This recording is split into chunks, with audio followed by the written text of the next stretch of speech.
Hello students, welcome in BBVN online class. आज का हमारा टॉपिक है पर्यायवाची शब्द, जिनको हम समान अर्थ वाले शब्द भी कहते हैं।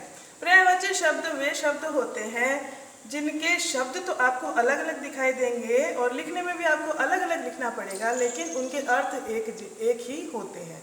यानी कि एक छोटा बच्चा होता है घर में, मान लीजिए आप हैं, आपके घर में आपको आपके दादाजी अलग नाम से बुलाते हैं, आपके पापा मम्मी अलग नाम से बुलाते हैं, स्कूल में आपका नाम अलग होता है, लेकिन आप बच्चे तो वही हैं, एक ही बच्चे हैं।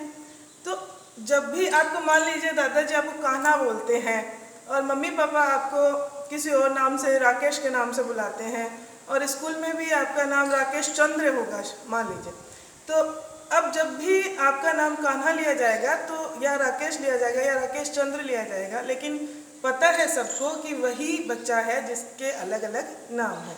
उन्हीं को हम कहते हैं पर्यायवाची शब्द या फिर समान अर्थ वाले शब्द। मैंने यहाँ पे पिक्चर्स ली है आपके लिए कुछ। ये किसकी पिक्चर है? हाँ, बिल्कुल सही, ये पेड़ की पिक्चर है। पेड़ है, आपको दिखाई दे रहा है, इसकी इमेज आपके माइंड में है क्योंकि आप दिन भर पेड़ पौधे देखते हैं, तो आपके माइंड में पिक्चर है कि ये पेड़ है।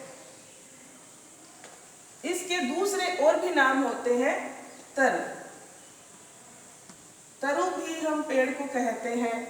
और कौन सा नाम है? वृक्ष। इसका नाम है वृक्ष। वृक्ष भी हम पेड़ को ही कहते हैं। और आप तरु पेड़ ले लीजिए, यानी कि पेड़ ही है जिसके हमने 3 अलग अलग नाम लिए हैं। इसको तरु भी कहते हैं, वृक्ष भी कहते हैं और पेड़ भी कहते हैं। इन्हीं को हम कहते हैं पर्यायवाची शब्द। यानी कि आपके दिमाग में पिक्चर एक ही नजर आएगी, आपके मस्तिष्क में एक ही पिक्चर आएगी पेड़ की ही, चाहे उसको आप तरु कहें, वृक्ष कहें, विटप कहें, कुछ भी कहें, लेकिन आपके दिमाग में अगर आपको पर्यायवाची शब्द याद है तो आपको वहाँ पे कुछ अगर अनुच्छेद लिखना है या फिर आपको कोई निबंध लिखना है पेड़ पे मान लीजिए, तो आप उसके अलग अलग पर्यायवाची शब्द यूज़ करके और लिख सकते हैं। उससे आपके भाषा के ज्ञान का भी पता चलेगा। अब नेक्स्ट पिक्चर हमने ली है बंदर। नहीं, बिल्कुल सही है, ये हाथी है। आपने सही पहचाना, ये हाथी है। अब हाथी, इसको कहेंगे हम हाथी, और इसको कहते हैं हम गज। गज भी हाथी को ही कहते हैं।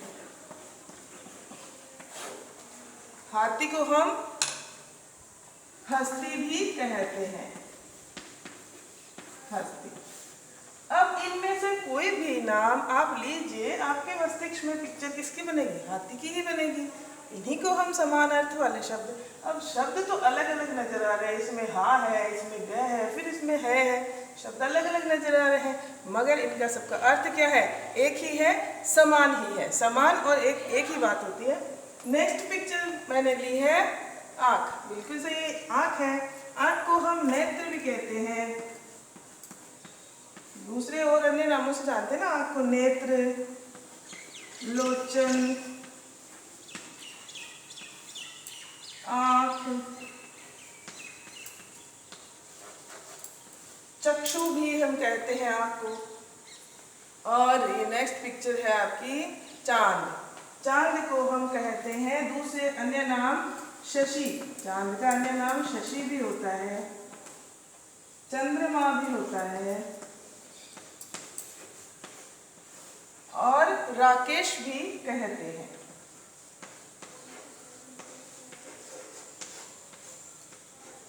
चांद को हम अन्य अलग अलग नामों से जानते हैं, शशि, चंद्रमा, राकेश। आपके मस्तिष्क में पिक्चर किसकी बनेगी? चांद की ही बनेगी।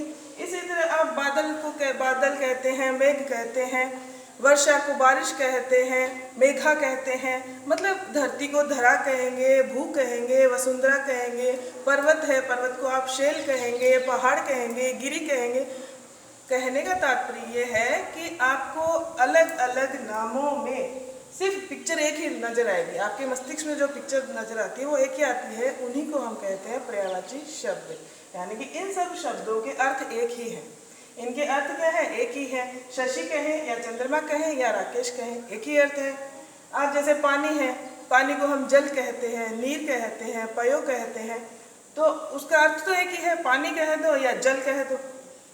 इनके भी, लेकिन आप कंफ्यूज नहीं होंगे, इनके भी माइनर से इनमें थोड़ा सा डिफरेंस होता है जो आप वाक्य के अनुसार इनका प्रयोग करते हैं। लेकिन जब हमें पर्यायवाची शब्द पूछे जाते हैं कि मान लीजिए आपकी पर्यायवाची शब्द आ गया कि चंद्रमा का पर्यायवाची, 2 पर्यायवाची शब्द लिखिए, तो आप चंद्रमा के चंद्रमा लिखेंगे, राकेश लिखेंगे, शशि लिखेंगे, कुछ भी लिख सकते हैं 2।